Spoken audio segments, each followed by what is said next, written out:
You just got chucked. You're mediocre in a bad league, but You know, I was surprised how Maryland Eastern Shore almost barely, they lost to St. Joe's by 2. some of those Alright. games are weird. Well, we don't need this, I don't think. No. No. And Temple was favored by 27 by points over them. I was gonna do Michigan, Temple, Vanderbilt, and Kansas State, whatever. But Alright, episode 4 of Chucked. Let's get it going, boys. are we underway? Yeah, we've been underway ever since I put that knife away. Oh boy. So on tonight's episode, we are going to talk about broadcasters. We're going to dive into no calls in the NBA and how it's changed since back then. And topic number 3, we're going to talk about the chaos in the NFL. After that, we'll get into Chuck's weekend bets. And lastly, we'll all have our... Oh, I almost forgot. I almost forgot. We do have a guest. Introduce yourself. Yeah, happy to be here. Kyle, son of Chuck. This is my brother. Yeah. Kyle, son of Chuck. Second best to me. And then lastly, we're going to get a hot take from me, Kyle, and Chuck. So first off, I'd like to ask you guys, broadcasting. What do we think? And has it gotten worse? Has it gotten better? Broadcasting. Broadcasting. Anything. Well, And I have a muffin. yeah. Is this your way around getting into Stephen Smith? We'll save him for later. I don't know. Is Stephen Smith considered a broadcaster? No, he's just an analyst. Yeah, well, you know he's an entertainer, Kyle. You haven't been listening, okay? He's an entertainer, okay? He's on TV. I mean, that's the point. Broadcasters. He makes $20 million. Again, we're going to get into the same old thing. I grew up watching sports when, they talked about the game. They talked about the game. And maybe the young people like this. I don't know. I don't know what you're saying what the young people like. Well, the broadcast is out there right now. If you went back and if you turn the radio on the TV and you listen to some of the games and listen, see, here's the problem. Here's the problem that a lot of young people have. Okay, it's almost like I was on. Me and Corey were talking about something 2 or 3 weeks ago, and somebody afterwards said you were talking about things in the '60s and '70s, and all these people listening to it, they don't even know any of that stuff. And I said, I said, I would love for Bob Bryant, who watched basketball and sports in the 60s and 70s, 80s, and 90s, okay? If someone said to me, who can talk about sports in the 60s and talk about the sports today? To be honest with you, it has to be somebody who watched the sports in the 60s, watched the sports in the 70s, watched in the 80s, 90s, 2000s, okay? The problem is, too many young people, they're looking at... I don't know what this has to do with broadcasting. Well, I'm going to be broadcasting. If you talk about broadcasting right now, again, they're trying to be an entertainer. I guess the Name one broadcaster that's under the age of like 40 that you would say would be doing this. All broadcasters are cowherd. Like these guys are all in their 50s and their 60s that have been watching football for the last, or basketball or baseball for the last 30 years. And they do a good job of it. The only entertainers they're adding are guys like Tony Romo, who knows more about football and sports than any of us. Young people today, because I don't think they got enough knowledge about all the sports. They don't want. When I sit in front of a TV, I want somebody to broadcast the game. I don't want to hear all their opinions over here, all over the place. I don't want them to start talking about their wives, their girlfriends, where they went out to dinner. What you're asking for is me. I could sit there and watch a game and be like, oh, John Wall scored 2 points, drove down the lane. Like, I mean, anybody watching the game. No, I don't mind a guy. I want people's. No, I don't mind. I mean, analyzing a game. I was talking about a commentator. No, I'm talking about when I grew up watching sports. Somebody would be broadcasting the game, and then Johnny Mo. I mean, they would give their insight. They didn't sit there and say, "Oh, he went for 2 yards." They would say, "He went for 2 yards," and they'd explain why he only got 2 yards. And if somebody got 19 yards, they'd explain this guy got a good block, and he got this, and he got that. So they were beyond they weren't just like a robot, okay? Giving a stat sheet all day long. Okay, they talked about how the plays happen. Like too many times today, okay, some guy will get a 19-yard pass. Tell me what a good pass it was. Tell me the route he got, okay? Don't start telling me about his girlfriend, his boyfriend, what he did last week. Okay? And the funniest thing is that I'm going to just completely blow you out of the water right now. That's social media.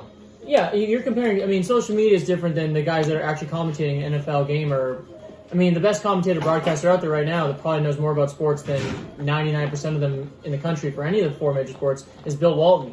And he's crazy. He talks about the most ridiculous stuff all game, but he also has more knowledge than any other guy watching the game. He sounds like he's on crack, though. I mean, he probably is, but still. Basketball? I mean, Bill Walton, yes, 100% knows more about basketball than 99% of people that are broadcasting, playing, and watching sport. People think he's a crazy person, but it's just his personality, and it makes it more entertaining. No, if you listen to Bill Walton, okay, right? I mean, if you read through all of his, as he starts to talk all this crazy kind of talk, I'm going to agree with you. He's got incredible insight with the game, incredible insight into the game, okay? But he doesn't go off he doesn't get into.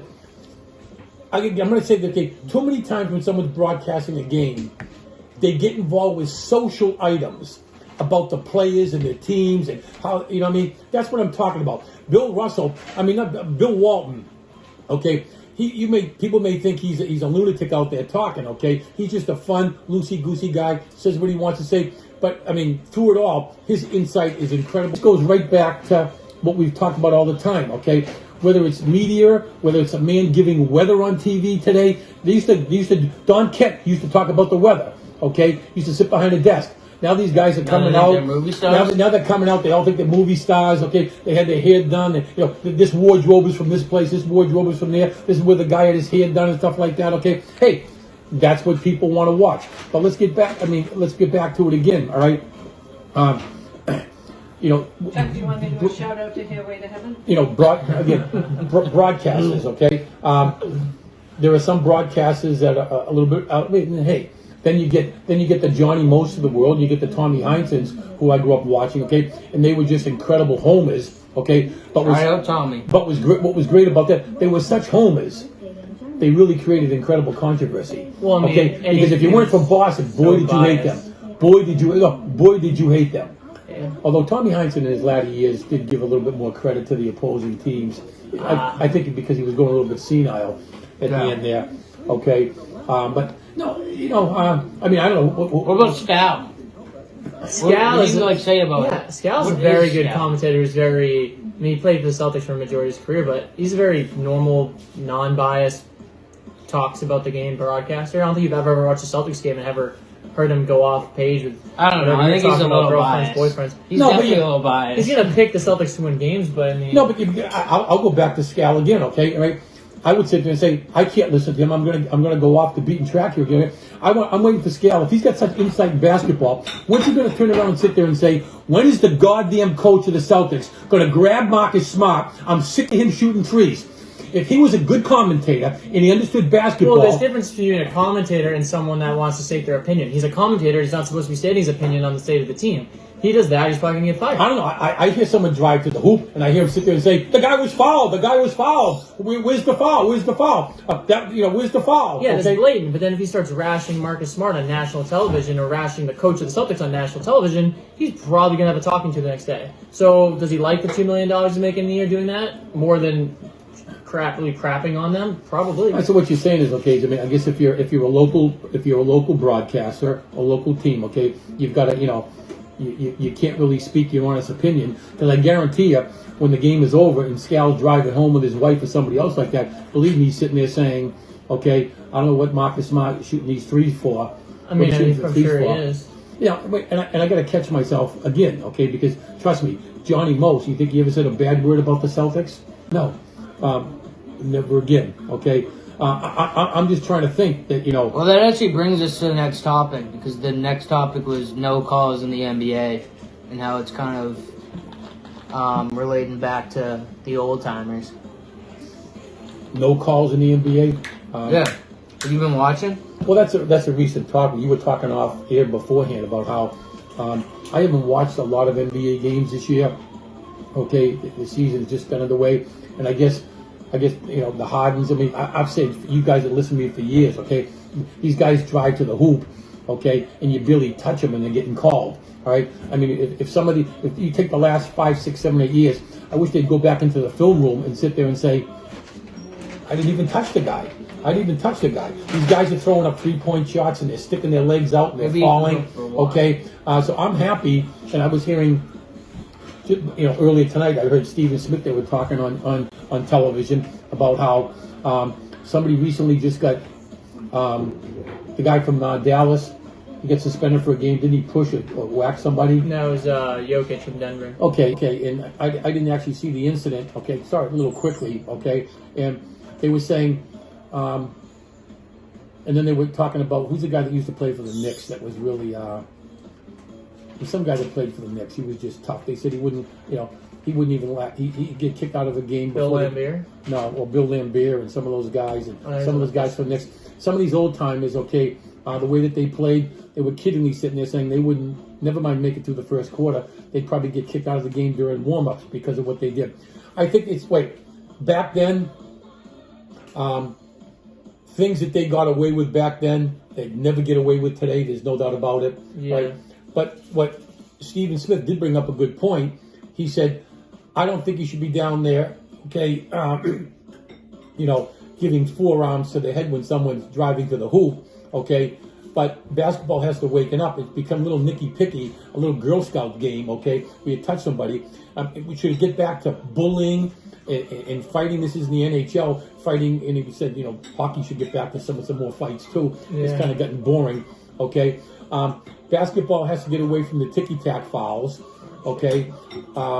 And does it have to go back to the 60s and the 70s where guys were giving forearm shivers? No. But it's got to come somewhere in between. Okay? Who wants to watch? It's just but I'm pretty sure that's where they're at, right? You probably haven't been watching it a lot. That's what they're trying to get to. That's where they're at right So now. yeah, That's where for years they've been complaining about how the referees have just been too like you said, ticky-tacky touching. Now they have the guards like Lillard and Harden that are complaining, saying they aren't calling enough fouls. You're saying this year, just all of a sudden? Well, yeah, they changed. They So it just started this year. I mean, last year, it was this year. It was this year. So you're saying they've gone too far, right? You're saying they've gone too No, far? I'm not saying that. Some of the players are saying that they have. They haven't. Only it's the shooters and the guys that are driving to the hoop are the ones that are complaining. It's still the same thing. Any big guy going to the hoop, if there's a relatively hard foul, he's going to get a flagrant 2. Well, if you go back and watch some of the films in the 60s and 70s, okay, you didn't see Sam Jones, you didn't see Sam Jones and Bob Cousy and John. You didn't see them drive to the hoop, go there, and they missed it, and you didn't see them waving their arms and pulling at Jason Tatum, okay, yelling and screaming at the referee while their guy is going down. They yank him off the court, okay.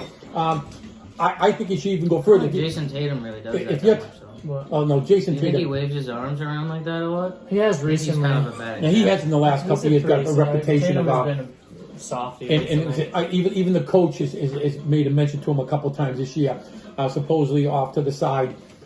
He said, get back on defense and stop worrying about the bad call. I think if you've watched a lot of basketball this year and you're telling me